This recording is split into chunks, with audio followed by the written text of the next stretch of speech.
Caríssimos irmãos e irmãs, estamos nos aproximando do final da nossa novena em preparação à festa de Cristo Rei e em preparação ao cinquentenário da nossa paróquia.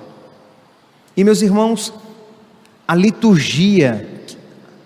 liturgias que nos acompanharam nesse novenário são sempre liturgias que nos levam a renovar a nossa fé nas promessas que Deus tem, nas promessas reservadas dele para nós, pelas quais nós precisamos nos empenhar para não perdê-la, e que vale a pena por ela morrer, por esta promessa de Deus, por essas graças de Deus, tudo perder. Deus tem um tesouro para nós, um tesouro de felicidade, um tesouro de felicidade infinita, de felicidade divina. Nós nos uniremos a Deus e nele nós experimentaremos toda a felicidade, infinitamente mais do que podemos conceber, do que podemos imaginar. Paz, alegria, regozijo infinitos. Isso e muito mais que as palavras não podem expressar. E por que eu estou dizendo isso, meus santos? Porque é uma realidade fundamental, isto é, que precisa estar sempre acesa no meu coração. Eu estou caminhando para a posse de Deus, né? Eu serei de Deus e Ele será meu.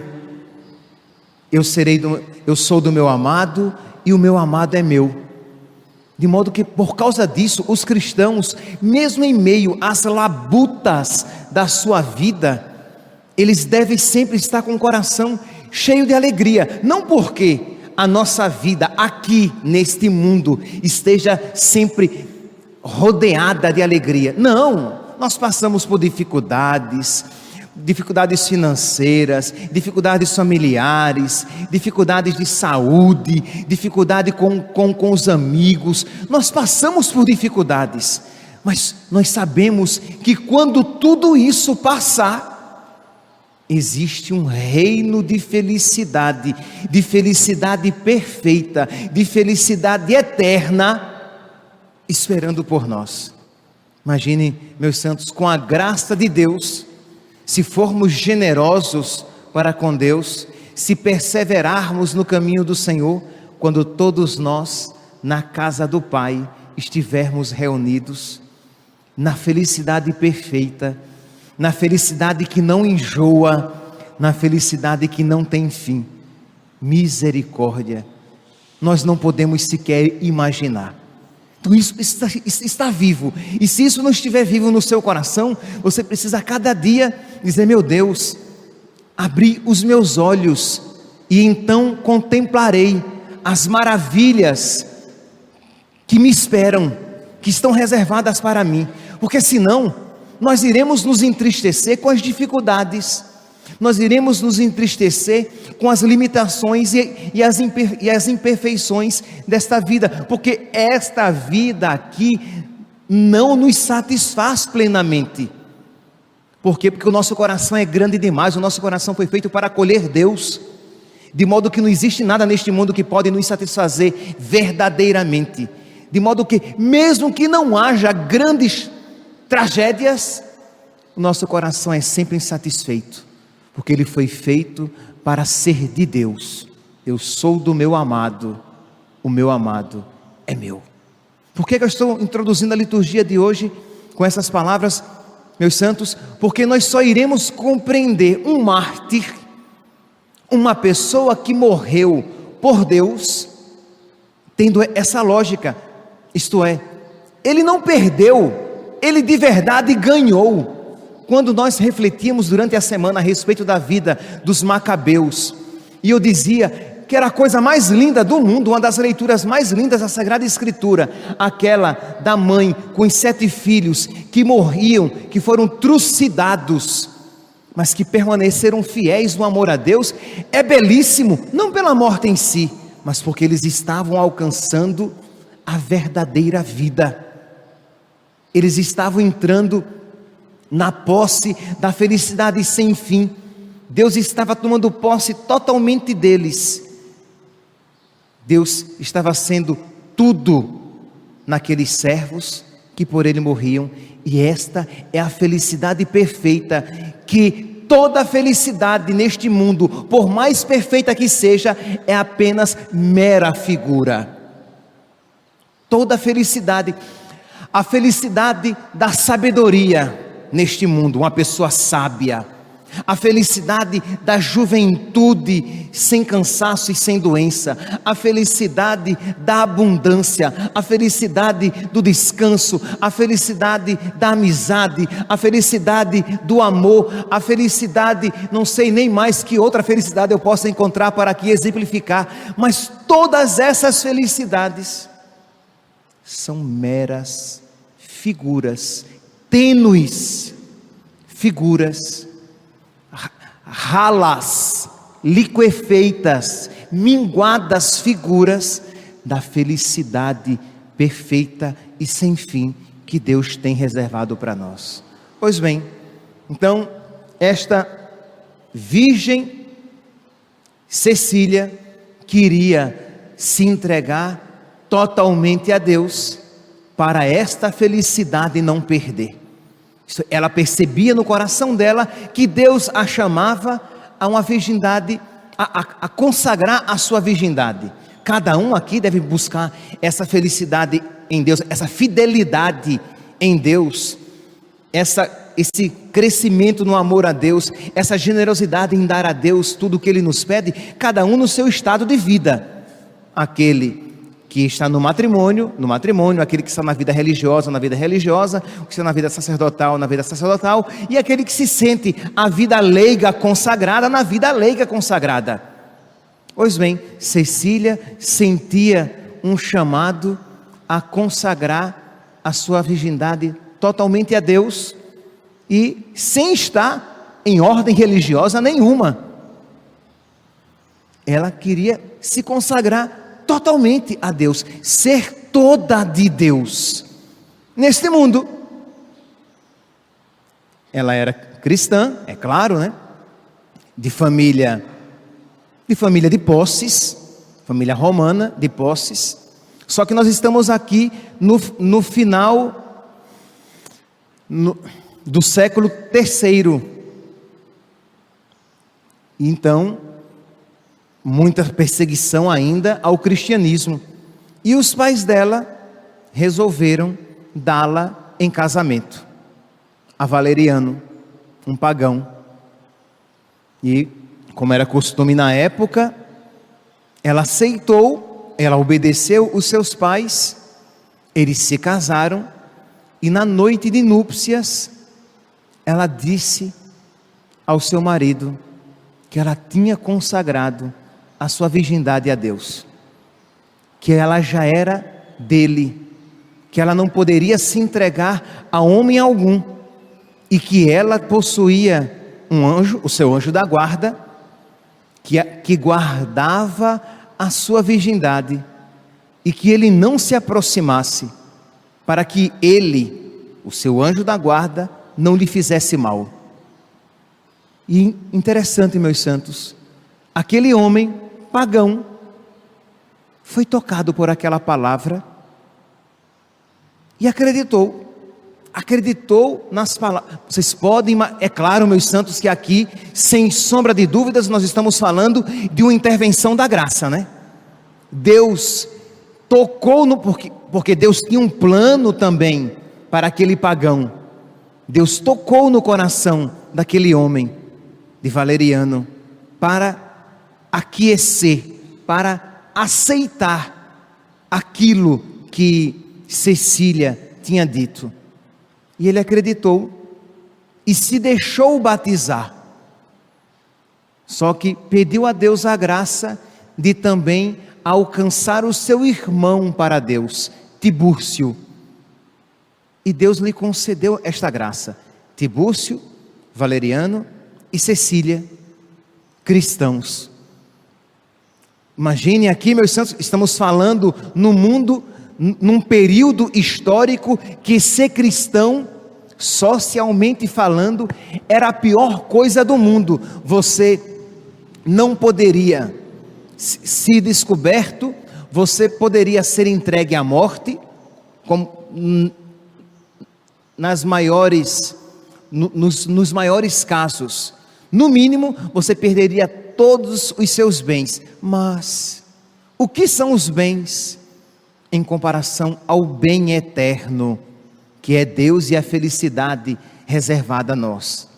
O que é esta vida comparada à vida eterna? Essa vida é um sopro que passa. O que são? Quando se vive tudo isso, tá? O que são 60, 70, 80, 100 anos em comparação à eternidade? Não é nada, meus santos. Imagine aqui um lugar. Eu sempre digo, né, que eu gosto de conhecer lugares novos, mas eu não suporto viajar. Eu não gosto da viagem. Mas imagine que eu ganhe hotel, um lugar, que eu não vou dizer para vocês, se vocês ficarem na curiosidade, tem um lugar que eu gostaria muito de conhecer. Então imagine que eu ganhe, hotel não, porque eu quero uma casa. Então, uma casa naquele lugar que eu queria, passar uma temporada com tudo de grátis, tudo de graça, tudo de graça, só que eu vou viajar de econômica, apertadinho na sardinha. Eu não durmo em voo, vai ser um voo de 20 horas, crê em Deus Pai Todo-Poderoso. Que martírio! Mas gente, mas o que são 20 horas de um voo cansativo em comparação com a minha permanência naquele lugar, naquela casa, naquela temporada, tudo de graça? Vai ser maravilhoso. Eu suporto 20 horas de voo. Eu aguento 20 horas de voo. O que são 20 horas de voo em relação a estar naquele lugar com tudo de graça, e tudo que eu quiser lá me será dado, mas eu vou ter que aguentar as 20 horas de viagem econômica. Eu iria, é claro que eu iria, porque o que são 20 horas em relação àquele presente que me será dado? Percebe? É porque nós não temos fé, aí nós nos esquecemos que não tem comparação. Os 60, 70, 80, 100 anos, 100 anos, quem é que aqui vai chegar a 100 anos? Os 100 anos de vida aqui, em comparação à felicidade eterna e sem fim. Então nós não podemos esquecer, e se estivermos nos esquecendo, precisamos dizer: meu Deus, reaviva esta fé no meu coração, porque é a fé que deu sentido a toda a vida de santidade dos cristãos, sejam eles mártires, sejam eles santos, santos religiosos ou santos leigos, sejam eles crianças, sejam eles adultos ou velhos. Não foi isso o que o nosso santo José Luiz Sanches del Rio, o que gritava: viva Cristo Rei? Não foi isso que ele disse quando, em meio às torturas, e a mãe dizendo a ele: meu filho, por favor, não morra, e ele só precisaria dizer: morra Cristo Rei. Se ele dissesse isso, a tortura pararia e ele não morreria. E ele disse à mãe: minha mãe, nunca foi tão fácil ganhar o céu. O que são essas torturas comparadas à felicidade eterna, perfeita, sem fim, que não enjoa? Eu sempre digo isso, que não enjoa, porque aqui neste mundo a nossa experiência é essa, né? Até as coisas boas chega um momento que enjoam. Pois bem, no céu nós não enjoaremos jamais. Então isso precisa estar vivo. Pois bem, Tibúrcio, Valeriano e a sua esposa Cecília resolveram então viver a sua fé em plenitude e foram descobertos e entregues à morte. Tibúrcio e Valeriano foram decapitados. Felizes, felizes, felizes, feliz aquele que tiver a graça de, permanecendo na fé, morrer por Cristo. Não existe felicidade maior neste mundo, morrer por Cristo. Mas como muitos, a maioria aqui, morrer neste sentido não alcançará, nós morreremos o quê? Morreremos para nós mesmos, morreremos para as nossas vontades, teremos o martírio branco, a renúncia cotidiana de nós mesmos por amor a Deus, e alcançaremos a mesma glória, a glória do céu, a glória da felicidade sem fim e perfeita. Chegou a vez então de Cecília, deixaram-na, tentando persuadi-la, quem sabe ela não se deixaria convencer e voltaria atrás, e lhe prometeram muitas coisas, se ela renunciasse à fé cristã. Mas o que poderiam oferecer de mais valioso do que Deus, do que o céu, do que a felicidade sem fim? Não tem ouro, não tem prata, não tem felicidade neste mundo. E é claro que ela não voltou atrás. Então quiseram lhe dar uma morte mais dolorosa, porque mais lenta, mais angustiante.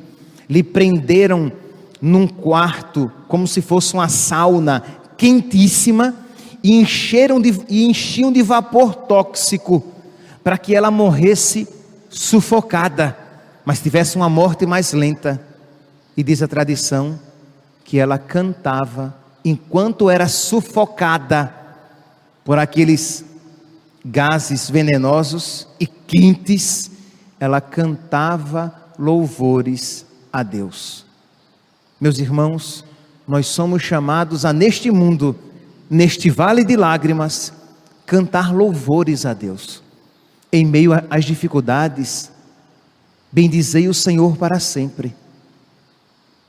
Louvai-o e exaltai-o pelos séculos sem fim.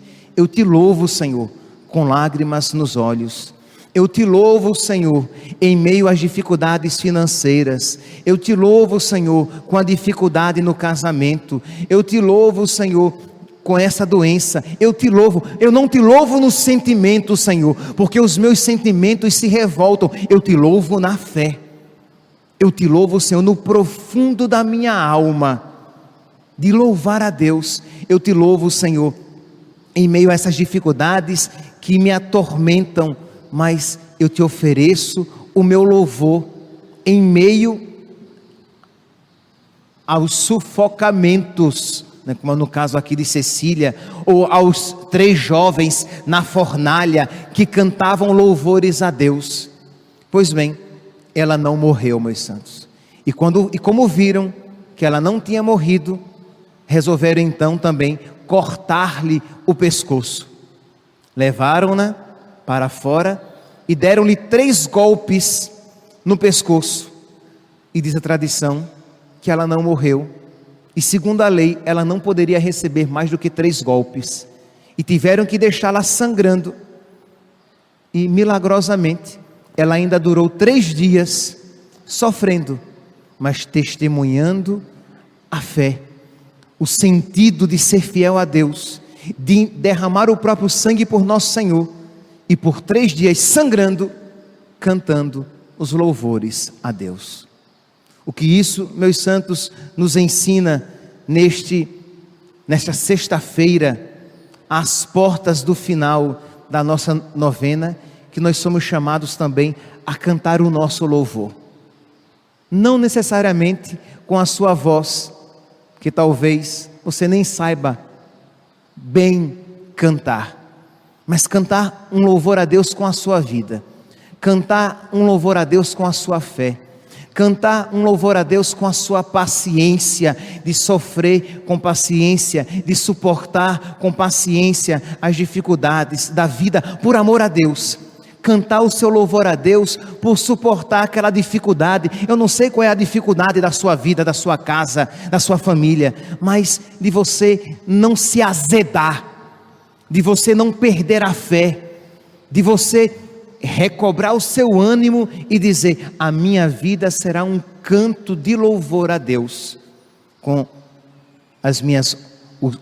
aquilo que eu suporto por amor a Ele, e as coisas boas que por amor a Ele eu irei fazer.